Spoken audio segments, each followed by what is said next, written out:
নমস্কার, আমি সীতারাম। আজকের আমরা কথা বলবো why do people make loss in share market. লোকেরা শেয়ার মার্কেটে লস কিসের জন্য করে, এই ব্যাপারটা নিয়ে আজকে কথা বলবো। তার আগে আমরা একটু দেখে নেবো আজকের মার্কেট। যদিও এখন হচ্ছে বাজে 3:17, অলমোস্ট আমাদের 13 মিনিট মতো মার্কেট ক্লোজ হতে বাকি রয়েছে। কিন্তু তাও আমরা কি দেখতে পাচ্ছি যে মার্কেটে আজকে বেশ ভালো একটা আপমুভ। এই যে এখান থেকে শুরু করে এই যে এখান থেকে স্টার্ট হয়েছে গ্রিন ক্যান্ডেল, খুব সুন্দর একটা আপমুভ। দেখুন মার্কেটে এটা সেটার লাগিয়ে কিচ্ছু হয় না। সিম্পল সাপোর্ট, সিম্পল রেজিস্ট্যান্স কত সুন্দর মার্কেটে কাজ করে দেখুন। সিম্পল সাপোর্ট আর রেজিস্ট্যান্সই এনাফ ফর দিস মার্কেট। তার জন্য আপনার মেন জিনিস দরকার যে আপনাকে মাইন্ডসেট বা সাইকোলজি বিল্ড করতে হবে। তো এবারে মেন টপিকে আমরা ফিরে আসি যে আমরা বা লোকেরা কেন শেয়ার মার্কেটে লস করছে, বা একটা অ্যাক্টিভলি একটা ইনকাম কেন জেনারেট করতে পারছেন না, সেটা নিয়ে আজকে আলোচনা করব। তার জন্য 1 নম্বর পয়েন্ট সেটা হচ্ছে নো এন্ট্রি ব্যারিয়ার। মানে শেয়ার মার্কেটে তো কোনো এন্ট্রি ব্যারিয়ার নেই। যে কোনো বিজনেস বলুন, শেয়ার মার্কেট বলুন, সেক্ষেত্রে কিন্তু কোনো এন্ট্রি ব্যারিয়ার নেই। আপনি আপনার কাছে টাকা থাকলেও আপনি গেলেন মার্কেটে, একটা জায়গা খুঁজলেন, জায়গা খুঁজে সেখানে কোনো বিজনেস একটা পেতে দিলেন। আপনি না করেছেন সেই বিজনেসটার কোনো অ্যানালিসিস, না দেখেছেন তার মার্কেট কীভাবে হয়, লোকের কাছ থেকে শুনেছেন ভাই এই বিজনেসটা কর, হেভি চলবে। তারপরে দেখা গেল একটা সময়ের পরে ব্যবসাটা চললো না। তো এইভাবেই কোনো এন্ট্রি ব্যারিয়ার যেহেতু নেই, মানুষজন না রিসার্চ করে, না পড়াশোনা করে, না ব্যাক টেস্ট করে বিজনেসটা করতে যায়। সুতরাং 90% একটা রেজাল্ট আছে জানেন তো, 90% বিজনেস হচ্ছে প্রথম 1 বছরের মধ্যে ফেল করে যায়। তার এটাই কারণ যে বিজনেসে সবাই তো ঢুকে যায়, কিন্তু তার তো এন্ট্রি ব্যারিয়ার কোনো নেই। তো তাই জন্যই বেশিরভাগ লোক ফেল করে, যে এন্ট্রি ব্যারিয়ার নেই বলেই পার্টিকুলারলি কোনো রিসার্চ বা ভালোভাবে কোনো তার প্রতি অ্যানালিসিস স্টাডি না করে সেই জিনিসটা শুরু করে। সেম স্টক মার্কেট, এতেও কোনো এন্ট্রি ব্যারিয়ার নেই। আপনি চাইলে আপনি কারো কাছ থেকে টাকা নিলেন, বা আপনার জমানো টাকা কারো কাছ থেকে শুনলেন ভাই এই স্টকটাতে লাগিয়ে দে, এই স্টকটা অমুক দিনের মধ্যে এতটা বেড়ে যাবে, আপনি সেইভাবে লাগিয়ে দিলেন এই স্টকটাতে। তারপরে দেখা গেল আপনার যদি ভাগ্য ভালো থাকে ওই স্টকটা বেড়ে গেল, এবং ভাগ্য যদি আপনার একটু খারাপ থাকে তখন দেখা যায় স্টকটা নেমে যায়। তখন আপনার মনে হয় যে না, স্টক মার্কেট জুয়া, স্টক মার্কেটে হয় না, স্টক মার্কেটে ইনকাম করা যায় না। কিন্তু আসল সত্যিটা কি এটাই? আসল হচ্ছে আমরা সত্যিটা স্বীকার করতে চাই না, যে আমরা উইথাউট অ্যানালিসিসে আমরা চলে গেছি মার্কেটে যে পয়সা কামাতে। তাই নয় কি? আমরা কোনো একটা প্রফেশনে গেলে সেই প্রফেশনকে আমরা অ্যাটলিস্ট 1 বছর থেকে 2 বছর, অ্যাটলিস্ট 2 বছর দিই, তারপর সেই প্রফেশন আমাদেরকে একটা চাকরি দেয় বা কিছু ইনকাম করার সুযোগ দেয়। তো শেয়ার মার্কেটে আপনি ভাবছেন রাতারাতি টাকা লাগিয়ে দিলেন, সেই টাকাটা আপনার বেড়ে যাবে, তাহলে তো প্রত্যেকটা ঘরে একটা করে এইরকম কোটিপতি থাকতো, তাই নয় কি? আর শেয়ার মার্কেটে এসে আপনি ভাবছেন যে রাতারাতি আপনার টাকাটা বেড়ে যাবে, তাহলে তো এইভাবে এইরকম করলে, কোনো কিছু না জেনে শুনে কোথাও একটা টাকা লাগালেই তার টাকাটা ডবল ট্রিপল হয়ে যেত, তাহলে তো প্রত্যেক ঘরে একজন করে কোটিপতি থাকতো। কিন্তু ব্যাপারটা সেটা নয়। এখানে টাকা কামানোর জন্য আপনার স্কিল সেট লাগে, আপনার সময় লাগে, আপনার সাইকোলজি লাগে, বিভিন্ন পয়েন্ট রয়েছে। এবার দ্বিতীয় 2 নম্বরে যেটা আমরা আসবো, পোর মানি ম্যানেজমেন্ট। পোর মানি ম্যানেজমেন্ট কি না, এটার সময় কি হয়, পোর মানি ম্যানেজমেন্ট। তো এই ক্ষেত্রে কি হয় না, আপনার কাছে দেখা গেল শেয়ার মার্কেটে আপনি কাজ করবেন বলে 1 লাখ টাকা নিয়ে আপনি মার্কেটে নেমেছেন। তো ওই 1 লাখ টাকা নিয়ে আপনি মানি ম্যানেজমেন্টই করতে পারেন না। আপনার যে স্টকটাতে দেখা গেল যে এই স্টকটাতে উপরে যাওয়ার সম্ভাবনা, অ্যাজ পার আপনার অ্যানালিসিস, যে সম্ভাবনা আমি খুব একটা কনভিকশন পাচ্ছি না যে উপরেটা এটা যাবে কি যাবে না, হ্যাঁ যেতে পারে, এইরকম অনেক সময় দেখবেন মনে হয়। তো সেই ক্ষেত্রে আপনি এই কনভিকশানটা আপনার যখন লো থাকে, আপনার অ্যানালিসিস লো থাকে, তখন আপনি কী করেন, আপনার পুরো টাকাটাই লাগিয়ে দেন, যে পুরো টাকাটাই লাগিয়ে দিই। সেই ক্ষেত্রে আপনাকে আপনার মানিটা ম্যানেজ করতে হয়, যে কতটা লাগাবেন, কিভাবে লাগাবেন, ওইটা ম্যানেজ করে আপনাকে সবসময় চলতে হয়। না হলে দেখা গেল যে ওই কনভিকশানের উপরে আপনি, আপনার অ্যানালিসিস খারাপ থাকা সত্ত্বেও আপনি টাকাগুলো লাগালেন, টাকাগুলো আপনার নষ্ট হবেই হবে এনি হাউ। এরপরে 3 নম্বরে আমরা যে পয়েন্টে আসবো সেটা হচ্ছে রিস্ক ম্যানেজমেন্ট। এই মানি ম্যানেজমেন্ট, রিস্ক ম্যানেজমেন্ট, এইটা হচ্ছে খুব গুরুত্বপূর্ণ বিষয় এই দুটো শেয়ার মার্কেটে, মানি ম্যানেজমেন্ট আর রিস্ক ম্যানেজমেন্ট। রিস্ক ম্যানেজমেন্ট বলতে, শেয়ার মার্কেট মানেই তো রিস্ক, মানে একটা জায়গায় কোনো বিজনেস মানেই রিস্ক, শেয়ার মার্কেট মানেই রিস্ক। শেয়ার মার্কেট ইজ একটা প্রপার বিজনেস, এছাড়া আর কিছু নয়। যারা বিজনেস ছাড়া অন্য কিছু দেখছেন শেয়ার মার্কেটে, আমার মতে আপনাদের একটু আবার পড়াশোনা করা উচিত, আবার শেয়ার মার্কেটটাকে বোঝা উচিত যে শেয়ার মার্কেটটা অ্যাকচুয়ালি কেন শেয়ার মার্কেটটা এসছে, কেন শেয়ার মার্কেটে আমরা স্টক কিনি বেচি, কী কারণে ওই স্টকটা এসছে, সেই জিনিসগুলো যদি আপনারা ভিতর থেকে গোড়া থেকে ধরে আসেন তাহলে জিনিসগুলো ক্লিয়ার হবে। না, এটা একটা প্রপার আপনার বিজনেস। তো সেই প্রত্যেকটা বিজনেসেই যেমন রিস্ক থাকে, সেম অ্যাজ শেয়ার মার্কেটেও আপনার রিস্ক রয়েছে, কিন্তু এই রিস্কটাকে আপনাকে সবসময় ম্যানেজ করে চলতে হবে। যেমন ধরুন, ওই সেম আমি আগের মানি ম্যানেজমেন্টের উদাহরণ যেমন দিলাম, একটা জায়গায় যেখানে আপনি টাকাটা লাগাচ্ছেন সেখানে আপনার কনভিকশন নেই যে উপরে যাবে কি না, অথচ সেখানে আপনি আপনার ফুল অ্যামাউন্টটা আপনি ইনভেস্ট করে দিচ্ছেন। কিন্তু ওই জায়গায় আপনাকে ভেবে চিনতে আপনাকে মানি ম্যানেজ করে লাগাতে হতো। এবার রিস্ক ম্যানেজমেন্টে কি, আমরা প্রত্যেকটা বিজনেস শুরু করার আগে আমাদের সবার প্রথমে আগে রিস্ক অ্যানালিসিস করতে হয় যে আমার যদি এটা না চলে কী হবে, আমার ঘর বিক্রি হয়ে যাবে না তো। এই জিনিসগুলো আমরা অনেক সময় ফিজিক্যাল বিজনেস করার আগে আমরা এই জিনিসগুলো ভাবি, কিন্তু শেয়ার মার্কেটে আসার আগে আমরা এগুলো ভাবি না। কারণ কি, আমরা এগুলোকে হালকাভাবে নিই। এই অ্যাওয়ারনেসটাই আপনাদের সামনে আসা দরকার যে শেয়ার মার্কেটটা একটা বিজনেস, এটাকে ভালোভাবে নিতে শিখুন। যদি সিরিয়াসলি না নেন তাহলে আসার দরকার নেই।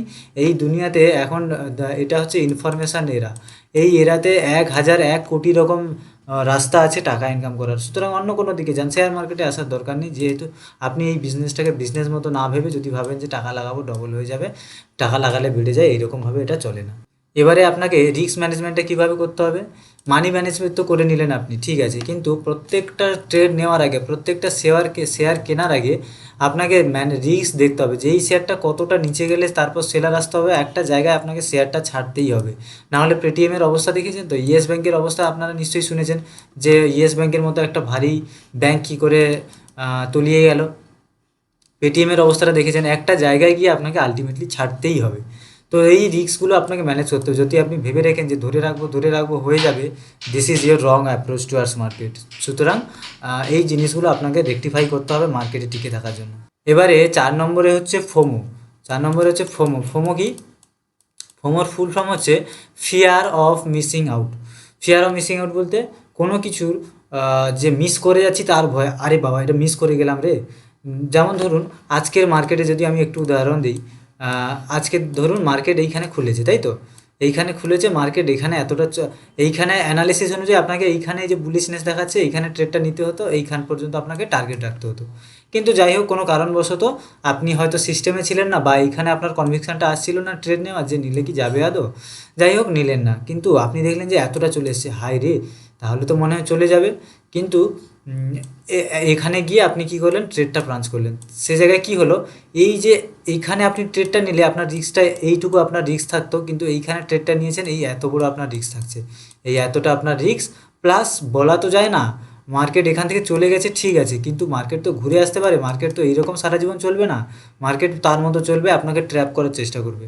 সুতরাং এই যে এই রিস্ক ম্যানেজমেন্টগুলো, বিশেষ করে এই যে FOMO, fear of missing out, যে মার্কেট এই চলে যাচ্ছে, এই মনে হয় বেড়ে ডবল হয়ে গেল, এই জিনিসগুলো এই মন থেকে বাদ দিন। মার্কেট আজও খুলবে, কালও খুলবে, 100 বছর পরও খুলবে, 1000 বছর পরও খুলবে, আপনি মারা যাওয়ার পরও খুলবে, আপনি মারা যাওয়ার আগের দিন পর্যন্তও খুলবে। সুতরাং আপনি মারা যাওয়ার আগে পর্যন্ত যতদিন বেঁচে থাকবেন, তার 80% দিন অন্তত মার্কেট খোলা থাকবে। সুতরাং এটা নিয়ে আপনার চিন্তা করার কোনো দরকার নেই যে এই ছেড়ে গেলাম, এইটা না হলে হবে না। এই জিনিসগুলো থেকে খুবই যে সাবধান থাকতে হবে। এবারে 5 নম্বর হচ্ছে গ্রিড। গ্রিড কি? গ্রিড মানে হচ্ছে লোভ। আমাদের লোভ অনেক সময় বেড়ে যায়, একটা এই যে বারবার যেমন আমি বলে আসছি, ইটস আ প্রপার বিজনেস। সুতরাং এটাকে ব্যবসার মতোই দেখতে শিখুন। এবারে গ্রিড কীভাবে আসে আমাদের দেখা গেল আজকের আমি এই জায়গাতে ট্রেডটা নিয়েছি এবং এটা বেড়ে এই জায়গাতে চলে গেছে, আমার 5,000 টাকা লাভ হয়েছে। 5,000 টাকা লাভ হলে আমি পরের দিন আমার কী মনে হবে, আরে আজকে তো মাত্র 1 লাখ ইনভেস্ট করেছিলাম, তো 1 লাখের জায়গায় আমার 5,000 টাকা হয়েছে, কালকের আমি 1 লাখটা কারো কাছ থেকে একটা টাকা নিয়ে 1 লাখটা 10 লাখ লাগাবো, 5,000টা আমার 50 হয়ে যাবে, 50,000 হয়ে যাবে, প্রত্যেক দিন 50,000 টাকা। মানে ভেবে আপনি এই যে লোভটা আপনার মনের মধ্যে চলে আসছে, এইটাই আপনাকে শেষ করে দেবে, কারণ আপনি এত টাকা হ্যান্ডেলই করতে পারবেন না। এখানে একটা সাইকোলজি সবচেয়ে বড় ব্যাপার থাকে, সেই পয়েন্টে, সাইকোলজির পয়েন্টে আমি আসছি। এই টাকাটা আপনি হ্যান্ডেলও করতে পারবেন না। কী হবে, পরের দিন লস হলে, একদিন লস হলে 5,000 লাভ হয়েছিল, 5,000 লস হতো, কিন্তু পরের দিন লস হলে 50,000 লস হয়ে যাবে। মানে আপনার যে অরিজিনাল 1 লাখ ক্যাপিটাল, তার 50% আপনি একদিনে হারিয়ে ফেলবেন। সুতরাং এই লোভ থেকে আপনাকে বিরত থাকতে হবে। ধীরে ধীরে গ্র্যাজুয়ালি আপনাকে আস্তে আস্তে এগিয়ে যেতে হবে মার্কেটের সফলতার জন্য। রাতারাতি কিছুই হয় না। এবারে 6 নম্বরে আমরা আসবো। 6 নম্বর last but not the least, এবং আরও অনেক পয়েন্ট আছে যেগুলো একটা ভিডিওতে ডিসকাশন করা সম্ভব নয়। যেটা হচ্ছে সাইকোলজি। এটা সব কিছু জিনিস, সব কিছু যতগুলো আলোচনা করলাম তার মধ্যে সবচেয়ে গুরুত্বপূর্ণ পয়েন্ট হচ্ছে সাইকোলজি। সাইকোলজি মানে আপনার মেন্টাল ক্যাপাসিটি আপনাকে রাখতেই হবে এই মার্কেটে উইন হওয়ার জন্য। ধরুন প্রথমে আপনি 1 লাখ টাকা নিয়ে ইনভেস্টমেন্ট করতে নেমেছেন। আপনার দেখা গেল 5,000 টাকা লস গেল, একটা স্টক কিনে স্টপ লস চলে গেল আপনার 5,000 টাকা। কিন্তু 5,000 টাকা লস যাওয়ার পরে আপনার যে পরের বার যে ট্রেডটা নেবেন সেই সময় আপনার সাইকোলজি ঠিক থাকতে হবে। সাইকোলজি তখন পাল্টে যায় কি, এটা যদি লস হয়ে যায় কী হবে, না আপনার যে প্রপার রুলস, যেভাবে আপনি কাজ করবেন যেই রুলসে, সেই রুলস অনুযায়ী মার্কেটের তার কন্ডিশানে আসলে আপনাকে ওই ট্রেডটা নিতেই হবে, সেটা লস হোক সেটা লাভ হোক। এই যে সাইকোলজিটা মেনটেন করা, এটাই হচ্ছে সবচেয়ে বড় জিনিস মার্কেটে। এইটা আপনাকে ধীরে ধীরে শিখতে হবে, একদিনে হবে না, দুদিনে হবে না, মার্কেটে থাকতে থাকতে থাকতে থাকতে ধীরে ধীরে শিখবেন। আপনি আজকে মার্কেটকে যে টাকাটা দিচ্ছেন ভাববেন না সেই টাকাটা আপনি নষ্ট করে দিচ্ছেন বা কিছু করছেন। এইটা সত্যি, যদি আপনার এই মার্কেটে কিছু করার কেরিয়ার বানানোর উদ্দেশ্য থাকে তাহলে ওই টাকাটা আপনি ভাবুন যে ইউনিভার্সিটি ফিস দিচ্ছেন। কারণ সাইকোলজি আমি যদি আপনার মাথার মধ্যেও ঢুকে যাই তাও আপনার সাইকোলজি আমি বিল্ড করতে পারবো না। আপনার সাইকোলজি আপনাকে ধীরে ধীরে ধীরে ধীরে তৈরি করতে হবে। কম কম থেকে শুরু করতে হবে। 1 লাখ টাকা নয়, 10,000 টাকা থেকে শুরু করুন। 1,000 টাকা দিয়ে একটা শেয়ার কিনে দেখুন, সেইটাকে প্রপার রুলসের সাথে হোল্ড করে দেখুন। ঠিক আছে, প্রপার আপনাকে বাইং সেলিংয়ের একটা রুলস বানাতেই হবে। আজ এখানে কিনে নিলাম, কাল সেখানে কিনে নিলাম, এইভাবে মার্কেটে আপনি বিজয় লাভ করতে পারবেন না। এই ছিল কয়েকটা পয়েন্ট যে মানুষেরা স্টক মার্কেটে কেন লস করে। এই জিনিসগুলোকে আশা করছি আপনারা ফলো করলে, এই জিনিসগুলোকে যদি আপনার মধ্যে যদি এই জিনিসগুলোর ভুল থেকে থাকে, এই জিনিসগুলো রেকটিফাই করলে আশা করব আপনার মার্কেটে সফলতা হওয়ার চান্সটা অনেকটাই বেড়ে যাবে। ধন্যবাদ। বাকি সুইং ট্রেডিংয়ের আমার ট্রেনিং চলছে, 8 দিনের ট্রেনিং হবে সুইং ট্রেডিংয়ের, যেখানে 8 দিনের live training plus WhatsApp support থাকবে লাইফ টাইম। যেখানে 8 দিনের ট্রেনিং হওয়ার পরে লাইফ টাইম আমার হোয়াটসঅ্যাপ সাপোর্ট পেয়ে যাবেন। যেখানে এই ট্রেনিংটাতে কী থাকবে, সুইং ট্রেডিংয়ে অ্যাটলিস্ট মান্থলি 10 থেকে 15% আপনার ক্যাপিটালের উপরে সবচেয়ে সেফ উপায়ে মার্কেটে সেই জায়গা থেকে আমরা সুইং ট্রেডিংটা করব। যদি আপনারা সুইং ট্রেনিংয়ে জয়েন হতে চান তাহলে এই স্ক্রিনে নাম্বার আসছে অথবা ডেসক্রিপশানেও নাম্বার দেওয়া আছে, সেখানে আমাকে যোগাযোগ করতে পারেন। বাকি ডেসক্রিপশানে টেলিগ্রাম চ্যানেলের লিঙ্ক দেওয়া আছে, সেখানে জয়েন করতে পারেন, ওটা ফ্রি রয়েছে। ধন্যবাদ। দেখা হচ্ছে আবার পরের এডুকেশনাল ভিডিও।